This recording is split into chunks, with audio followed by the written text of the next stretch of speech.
up here? I'm waiting for my phone call. There's no phone, so I flew up. It's easier. Hello. All right.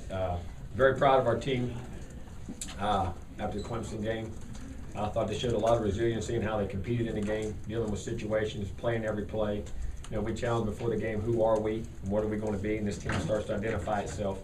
And the thing that emerged that I'm extremely happy about, we have a lot of work to do in all three phases, but I think we made a lot of improvement, especially in the defensive side of the ball and the kicking game right there. But what I was proud about is how we competed in the game, how resilient we were, how we played situational smart football, and we're able to create a lot of negative plays and situations for it and be able to do the things on offense enough to win the game and figure it out. But stayed very poised as a team, stayed together, stayed in the moment. Our assistant coaches did a heck of a job of keeping our kids in the game, making corrections as we went. Clemson's a very good football team, had a very good defensive front, had multiple skill guys on offense, and special teams, the way they covered, did a great job. But very pleased with the way our team competed. But at the same time, not satisfied in the fact that we still are a work in progress as a team, which has got me excited a little bit because we're still finding ways to do those things and have a lot of room to grow. But there's still a lot of improvement in a lot of areas, and I think we got better in some areas. I want to clear up a statement with the Jameis Winston Institute situation about dressing. That was a miscommunication between us and the locker room because with the late night suspension, he was scheduled to dress the next day, and the stuff was put out in the locker. When he went in to dress, he assumed he was going to dress and do warm-ups. He went out. I never saw it. He got miscommunicated. From our part, we should have never had the things in the locker, and that's exactly what happened. And when we saw it, corrected, he was great about it. He went in, came back out, and did what he was asked to do. And that's what happened with that situation. So that was our fault internally for communication. We were making adjustments, moving around. That was one part that got slipped through the cracks of getting that communication down to him, to the locker room people and equipment people, not putting his uniform out. So I clarify that. But otherwise, looking forward to NC State. Great challenge.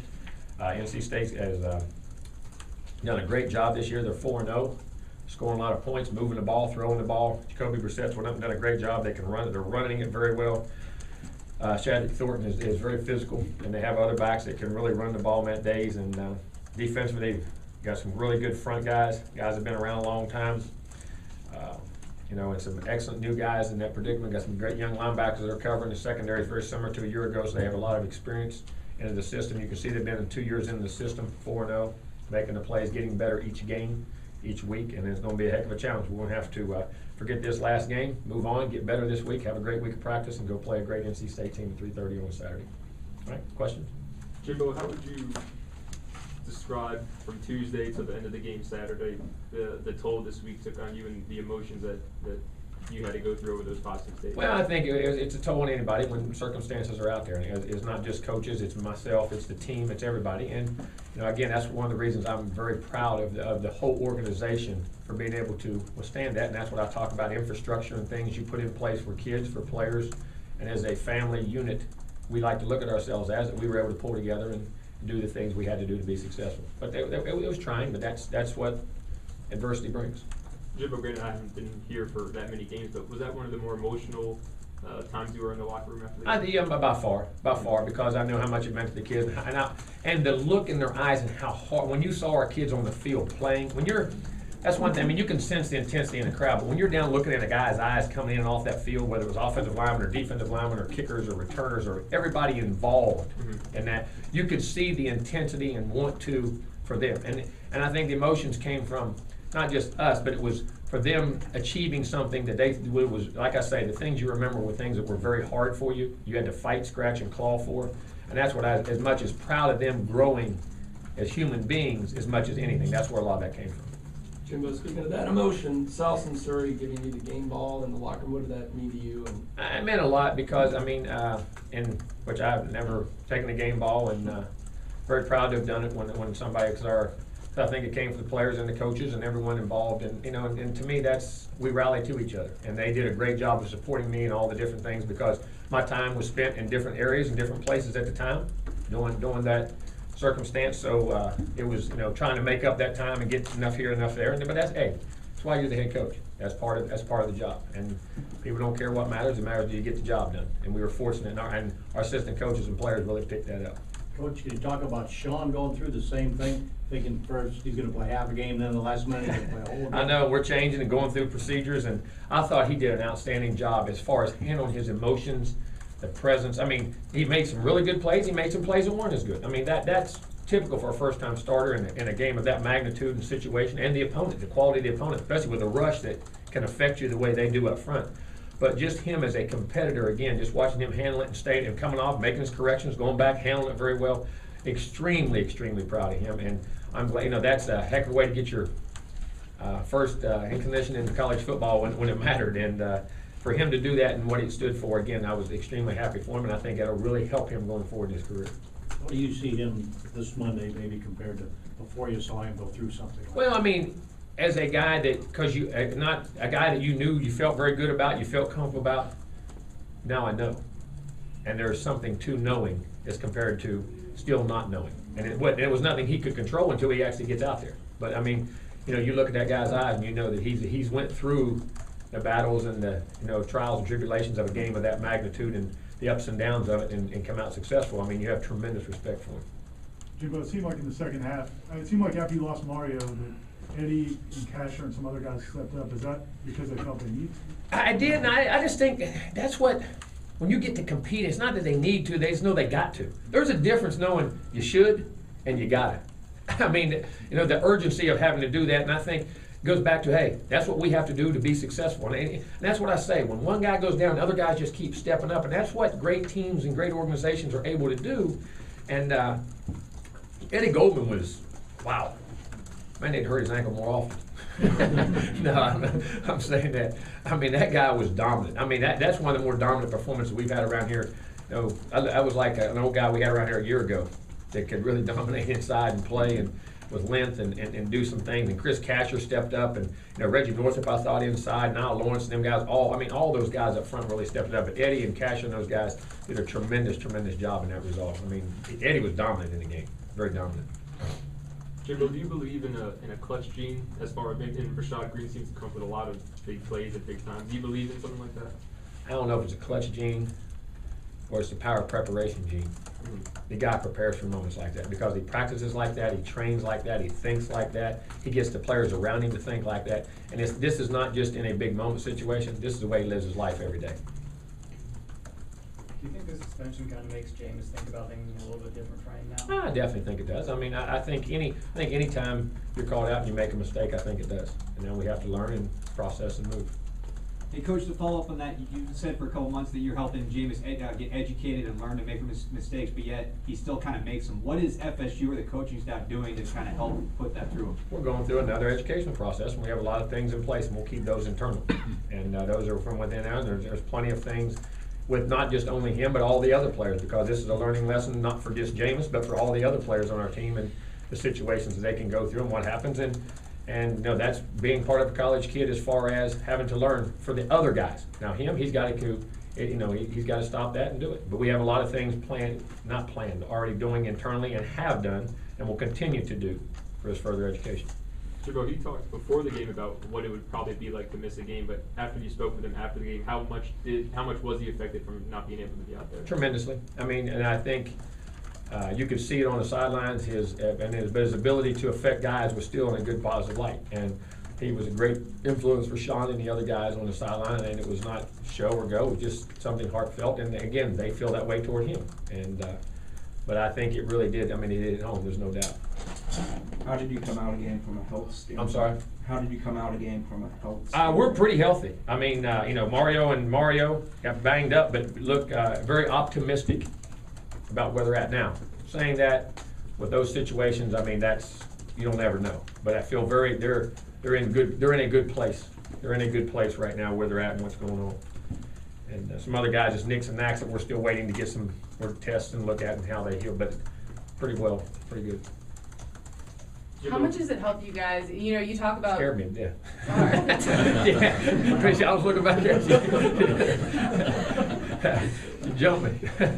You talk so much about, the backup quarterback is one play away, but how much has it helped that offensive line and all the other guys around the quarterback just to get on film, get the experience of playing without somebody that's able to do as many things as Jameis? It really is. It lets you know, because you still wonder, if this guy ever got in and knowing, hey, this guy's been in there, he's been with us, it's happened. It lets you sleep better, lets them know. It lets them know what they've got, and that's going to only get better in the future. And I think it gives the whole team a lot of confidence that if something can happen, and it gives me confidence in knowing that how you train them in practice and where you can take them to, and what we do, what will we not do. Because as a coach, you still plan and train, but you never know till it gets in there. I think it gives the whole organization a lot of confidence. Did you feel like part of the offensive line struggles was just? No, I think there's two things. I think we got beat on some pass pro. One, first of all, Vic Beasley's a daggone good football player. He's going to beat a lot of folks. Now, he got a couple in the second quarter, got a couple key sacks, and we had a couple big plays we had a chance to make. But that's what good players do. Some of the other run situations, we missed blocks, but the other thing was we missed cuts. There's 2 or 3 runs now that I think had a chance to be big-time runs. 10, 25-yard runs or more, that we just missed a cut on. It was out of sync and out of rhythm, but that happens sometimes in games. But I don't think they're maybe pressing a little bit. Could have been, possibly. Sometimes you try too hard, you feel a bigger burden, you got to pick your game up. And that's why I say you can't do that. You just got to do your job. Is that kind of what happened, with McGuire in the beginning, because he was kind of forcing a couple throws, the lack of a running game? And just nervous. You got to get hit, you got to get in a rhythm, and you got to hey, let me just sit down in here and get my feet set and make throws and do that. And that's not expected because you don't ever know. Some guys can come out there and handle that and do it, but till you do it, but it's part of that process till you can calm down and do it. Jimbo, you praised this team for its ability to fight and keep pushing through. Did you know that this team was kind of wired like that before the game, or did you have to kind of wait to see them in that situation? I think we've tried to prepare that way, and that's been the way we have been around here as far as being able to compete. But I think we're learning to play smarter and key. I think what we have done, which I think the defense, we've challenged them to be better on third down. They were better on third down. They were tremendous in the red zone and tight zone, down there keeping points off the board. Short yardage. I say you can play well at times and play situations poorly and lose a game. I say this all the time. Or you can play average at times, which we did at certain points, but play situational football very well and win games. You got to play, turnover battles, things like that, short yardage, goal line, red zone, big play things. And I think we're getting smarter. We're learning to play smarter football. Now we got to be consistent and develop and cure some of these problems. And I think we have a chance to be a really good football team. But we got a lot of work to do. How much did it help just having more depth across? Sorry. Oh, you quick. I'm getting hard. No, I got that faster. I was just going to say, last year you never had to kick, punt hardly any. How would you assess a Beatty? Let me tell you what he did right now. It was awesome. I thought he really stepped up and met a challenge tonight. Last Saturday night, hitting punts, 3 punts inside the 20. His other average is hang time, almost no returns on anything he did. From a guy who has been maligned and pushed and challenged by not only by myself, to get better. And he accepted that challenge, and he was a huge part of our success the other night. I'm very proud of him. How much did it help just having more depth across that offensive line or defensive line, getting more guys in the game? Without a doubt. And the way you guys were able to finish, maybe in comparison to the OKC. I agree. We kept the rotation. We got those young guys. We got them a lot of practice. They got into games. We played 5 to 6 interior guys, 4 or 5 ends. You saw Featherston and Pugh and all those guys out there, and I think it made a huge difference at the end of that football game. I think we were as fresh a team, or maybe a fresher team, than they possibly could have been. I don't mean that in any ill will toward them or anything they did, but I thought we were fresh and ready to compete and were very physical at the end of that. We actually got more physical as the game went on later in the game. What is the difference in the offensive line play from a year ago? Because compare it, because 4 out of the 5 guys are the same. Is there a drop-off? Well, your center guy, not that he's there, it's just continuity, unity, tag team calls, pressing. And Kaysen is doing, Austin is playing well. Is he playing great? No, but I don't think any of them are right now. You know what I mean? And sometimes you just got to play yourself into it. Sometimes you can be a hair off, the rhythm, the timing, and that's what's going on with our running game at times, because there's times they hit. There's no consistency, even with our backs. What I'm saying is, even when there's big chunks, there's 3 or 4 times, and all of a sudden you get a couple runs, you get your confidence, and you start blocking, and you start doing things. We're just out of whack. They miss one, and we miss a cut. Or the back is ready to make it, and we miss a block. You know what I mean? There's just that little bit of rhythm there that we have to continually fight and scratch and claw for, and we got to keep staying fundamentally sound and get it in there. It's just, we're just out of rhythm. When you look at the sacks, is some of that also having an inexperienced quarterback that can, is it, or is it? Well, not a couple the other night. I mean, there's one or two of those, yes. I mean, there's one he scrambled out late and he could have thrown the ball away. I thought he could have gotten rid of 2 or 3 of those balls. You know what I mean? But that's with the first time starter. With Jameis, it probably wouldn't have been. But there's a couple we just got beat. I mean, they had pressure, and one time we missed a blitz pickup by a back. One of them won the line. We missed a blitz pickup off the edge, off the corner fire that we had an over route coming that was busted. It could have been possibly a touchdown. I'm talking about a big play. And we just missed a common block that we had made every other play in that game on the same protection. That just happened to be, you know, the guy was slid inside to block somebody and should have been off the edge when that their nickelback came off the edge. And we missed it. And had a huge guy wide open on the play. But that's football. I mean, that's all 11 guys have to execute. Jimbo, Troy Cook, I guess, was he the second team quarterback? Could you talk about him? Because we don't know. He's a walk-on kid who's developed himself, who's shocked he's not on scholarship somewhere, has done a great job. Because JJ, learning and getting into the system, just hadn't have enough of it. And when John Franklin, we would have used John too. John can do it. But John's best future is going to be a receiver as a skill guy because he's so fast, so athletic down the road for what he can do. And he came to Meston camp, and we kind of were thinking the same thing. He had a chance to be, I think, could be a really good player out there. So we kind of made that move. We'd bring him back at times to do certain quarterback things and to keep it fresh because you always want to keep 4 guys that can win. And he can still run the base 15 pass plays and all the run plays of our offense. I feel very comfortable with him. So he could have been in there too. But Troy's a guy, smart, throws the ball very well, has played extremely well in all the scrimmages in which we've had. And I'm talking about a guy who's really, I mean, for limited reps, he knows as much as me. I mean, he's extremely intelligent and knows our offense. And makes good throws. And then after the game, you said that the offense was changed because of the change. Well, we had to, yes, because there were some things we had to take out that we had worked on all week, especially we pushed all week, and then we thought we were going to, play in the second half. So we had to change some things and find some different ways to create shot plays and big plays that we thought first half we have a limited number, but then Jameis would be able to handle this whole package in the second half, and then that had to change. So we had to add some things, change some things, and put things in. I mean, not majorly, but some significant time we had to get it done. Yeah, but what kind of win like this do to everybody else? So they've heard for over a year that, rightfully or wrongfully, it's Jameis Winston. Jameis Winston, this is his. See, that's what I'm glad to see, and I'm glad you brought that up, Tom, because Jameis is a tremendous football player. There's a lot of great football players here. This is a team. This team is going to have a lot of guys play at the next level in time when their careers are over, but it's still a relatively young team. As crazy as that sounds. Now the offense, you got some experienced offensive linemen and a receiver and a tight end, but other than that, I mean, there's not a senior on the starting defense, and there's only 2 in the top 22. And for them to step up and meet a challenge like that, and what they did, and the kickers and the punters to do that, and then the other, some of the young offensive players to make plays in the game and be around, and hey, we can do this if Jameis wasn't here. And that's not, we want him here, I'm not saying that, but at the same time, know that we are a team and we have to, we can be great football players too, and I think the rest of the country saw that we have that. What makes NC State a tough place to play? Because I think seemingly it doesn't have a reputation as one of the tougher venues, but Florida State's obviously struggled there as of late. Since every time I've been up there, they have good players. I'm gonna tell you what makes a team tough. Everybody talks about the places are tough to play. First of all, what makes a place tough to play? When the other team has good players, and they've had good players. I mean, you go back to Russell Wilson and tons of wideouts and skill guys and defensive ends and DBs. I mean, they've had a lot of guys get drafted. I mean, or play in the NFL, and very productive guys. Got very good players, but I think they have very passionate fans. I think the field sits close to you. It's down in a pit. It's a little different. You know what I'm saying?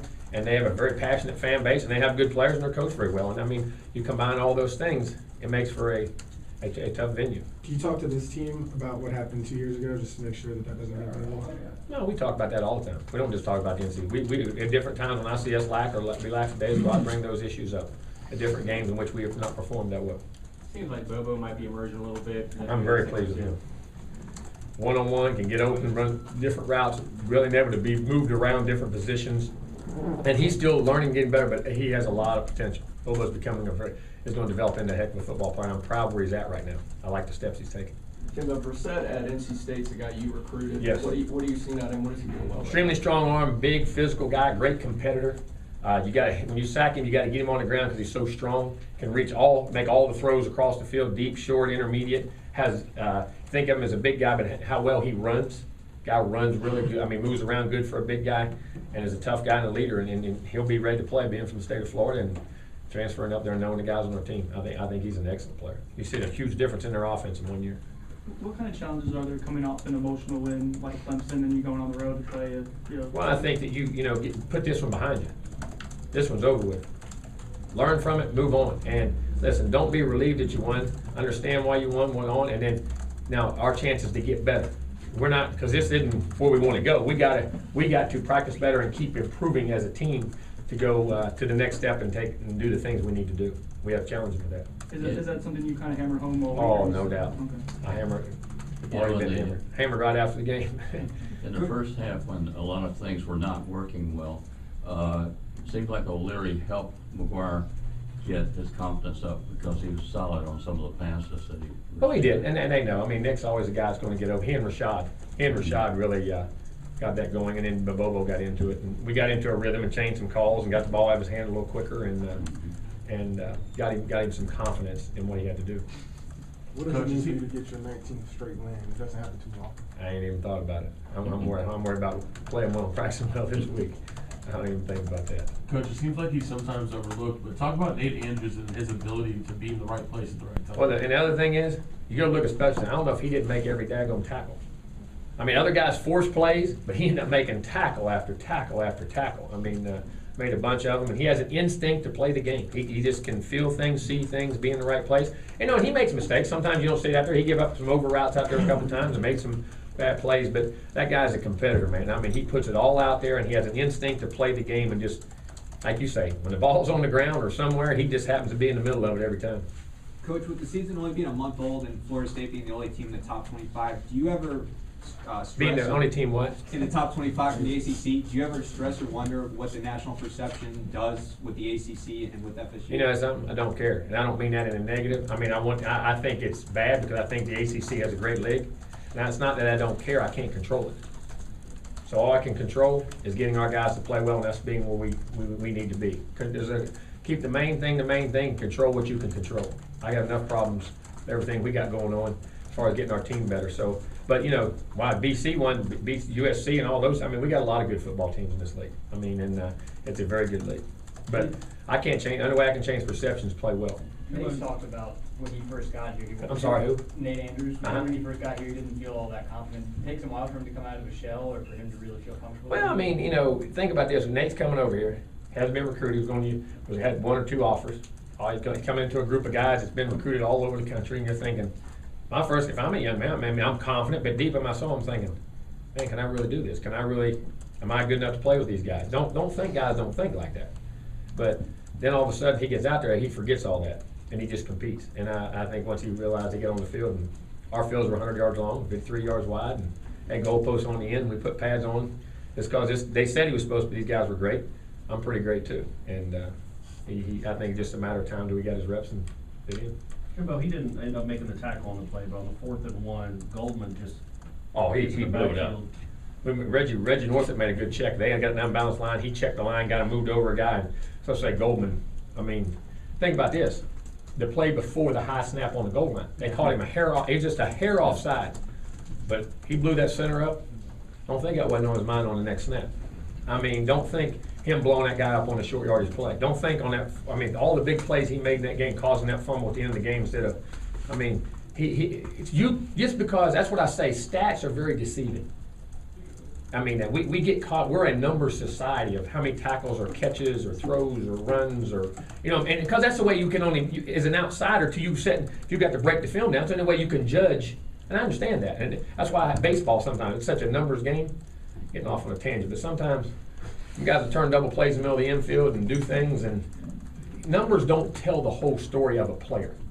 And defensive tackles especially, because they have to be very unselfish, because they're taking on double teams, they're holding the line of scrimmage, they're moving the line of scrimmage just like he did, but don't get credit for making that tackle. But they are affecting the game so the other guys can make the plays in which they do. And I mean, that's the thing about football and those in that position especially, that just you do those kind of things, your numbers may not be as high, but will be very successful. Jimbo, it seemed like a lot of times when you try to bring pressure, they picked it up. You didn't seem like you guys affected the quarterback? We did, Deshaun, we had to be careful in rush lanes. We probably should have turned it loose a little more, but we were, getting out of rush lanes at times, and he broke a couple sacks. We had 2 or 3 sacks that he got away with. But we didn't want to all-out turn loose blitz either, because sometimes when you do that, you can hit a guy, but also you leave straight man-to-man coverage. There's not a lot of reading going on. You get young quarterbacks at times, sometimes making them throw into different coverages and things can affect them more by holding the ball, throwing it away, making a pick, those things. But we got there some, and we'd like to continue to get there more. I mean, through 3 games you have like 2 sacks, but I know obviously Citadel wasn't a game where you get any. Yeah, So you're really not 2 games. You're not concerned about the pass? No, not really. You go back here, we didn't have tons of sacks last year. Our sacks aren't the same as we were. We're a different defense. You know what I'm saying? But I think we're starting to get better pressure. I think we moved them off the spot, got some things open better at times in that game than we have. We'll continue to push. Was Eddie a little underappreciated? Last year, there was. I'm sorry, who did he say? Eddie Goldman a little bit.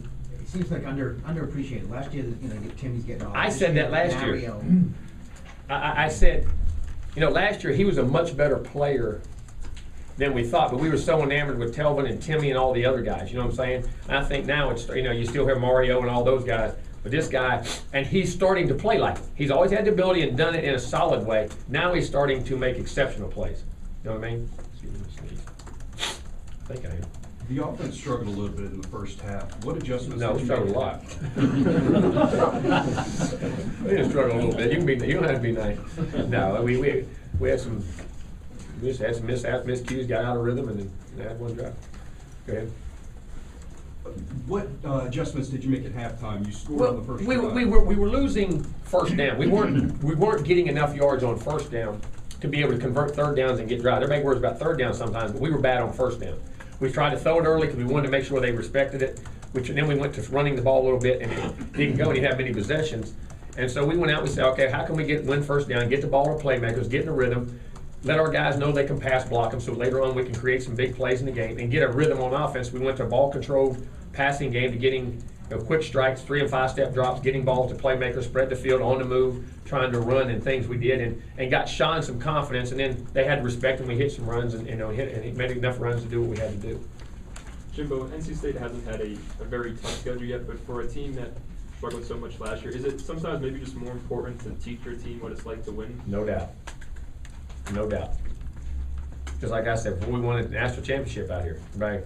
Well, you could have won it in 0-12. I said, win it at ACC. Win it up. I mean, those are huge steps going forward to understand what winning feels like and how you prepare and how the things you got to do. I think there is steps. I mean, we all want to get to the end result, but there's a process and a mountain to climb.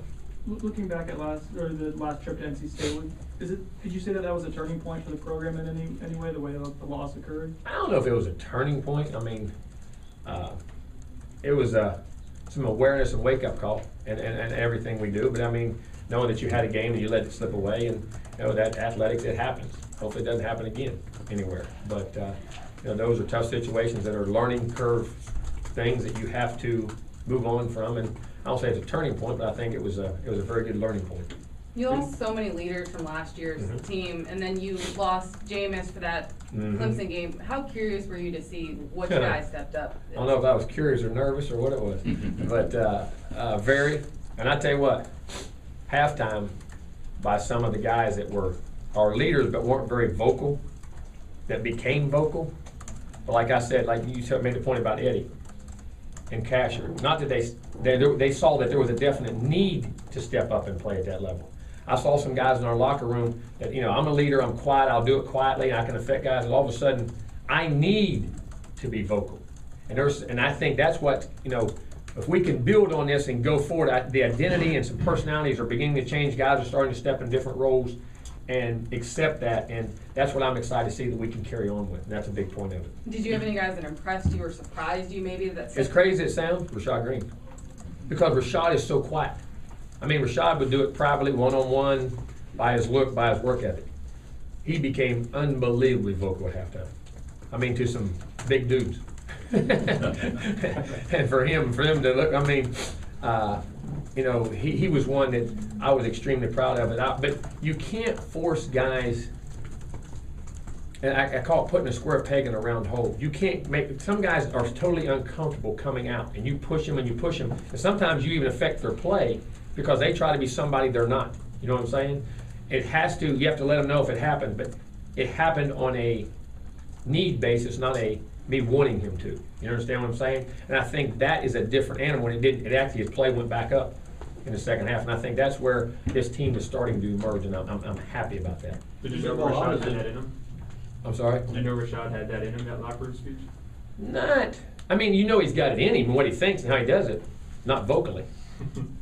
Does it mean more when a guy like that speaks up and the players? Oh, it does, because they know and how much they respect him in different things, you know what I'm saying, and how that, hey, this is what we have to do. And it's, you know, it's to those moments when but the bad point about those moments, which makes sports and life in general, whatever it is, you gotta get to those moments, and those are tough, and those are hard times when you get there, but that's what tough people do. Tough people emerge out, and they did, and our team did.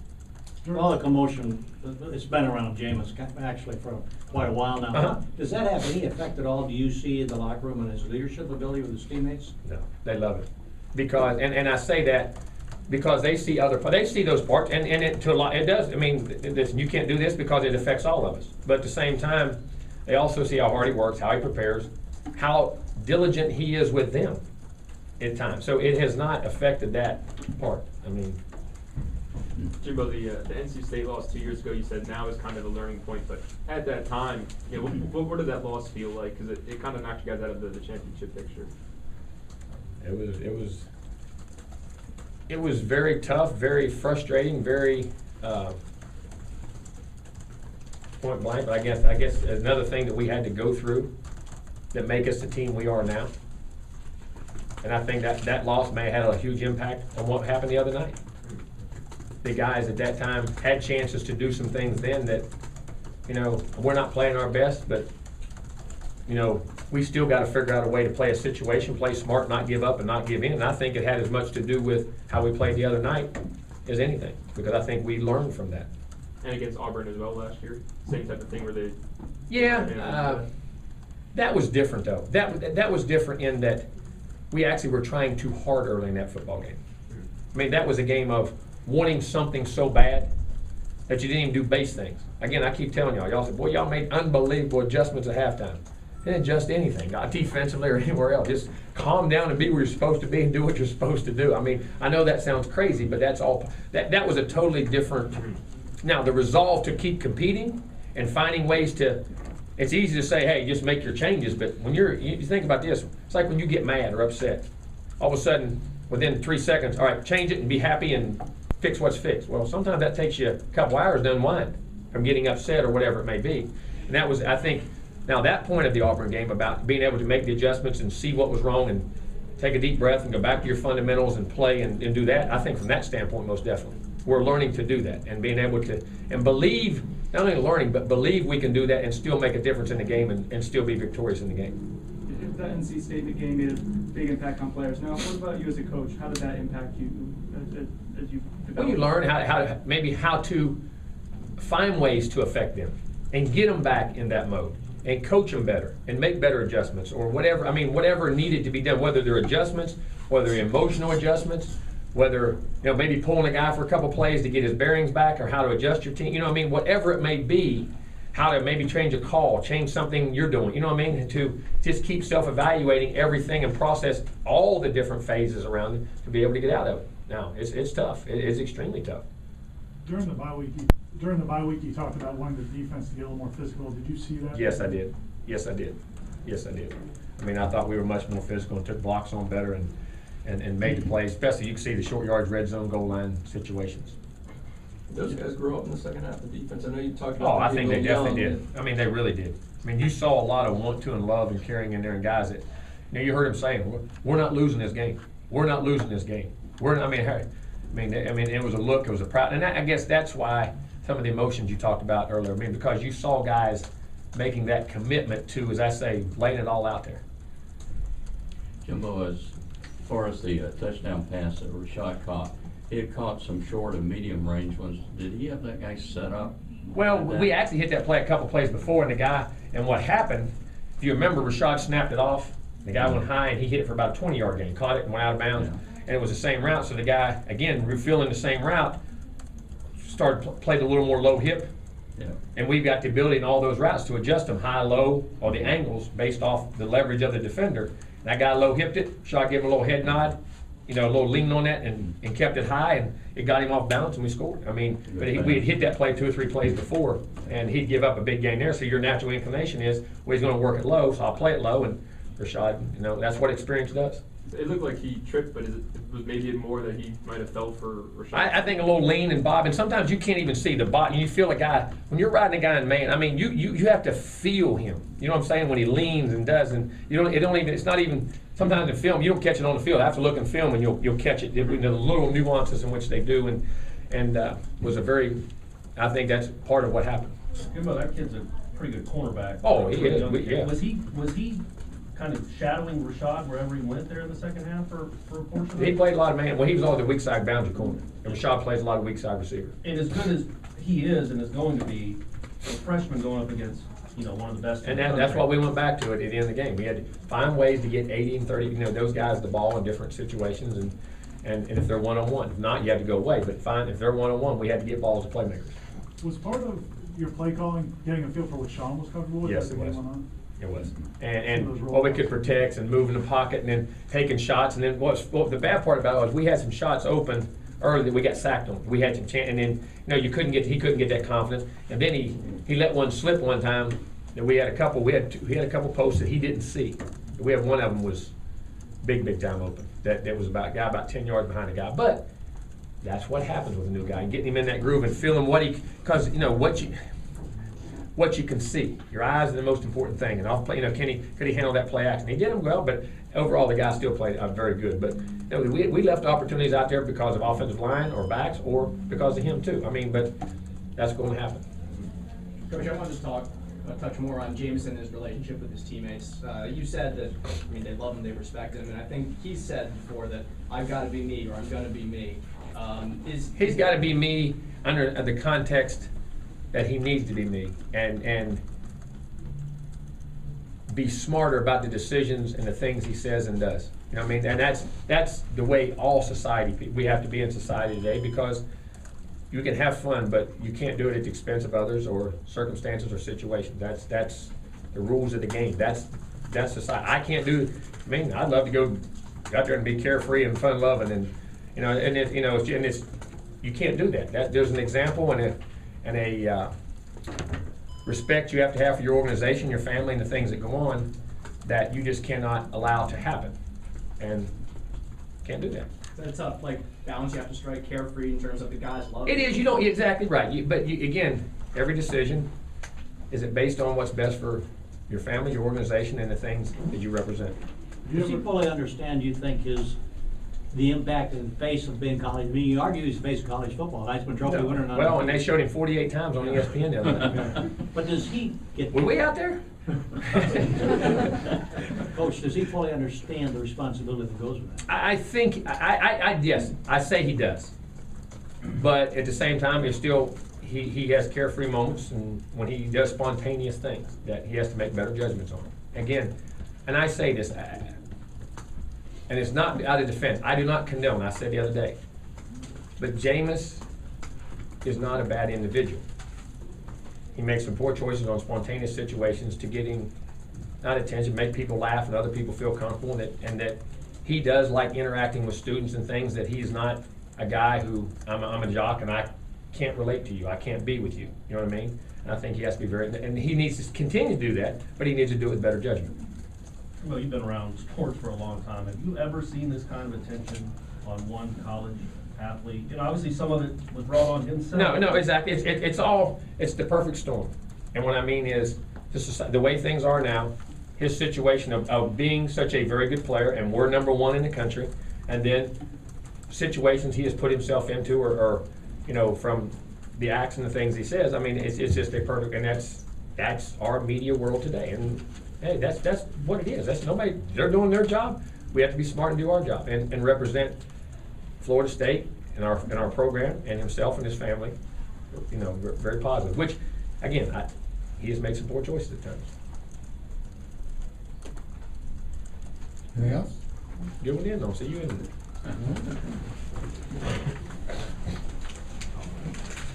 That play you were talking about when Sean didn't go up top, was that the play where you kind of, I think you might have thrown it to the boundary? It was to Nick over there.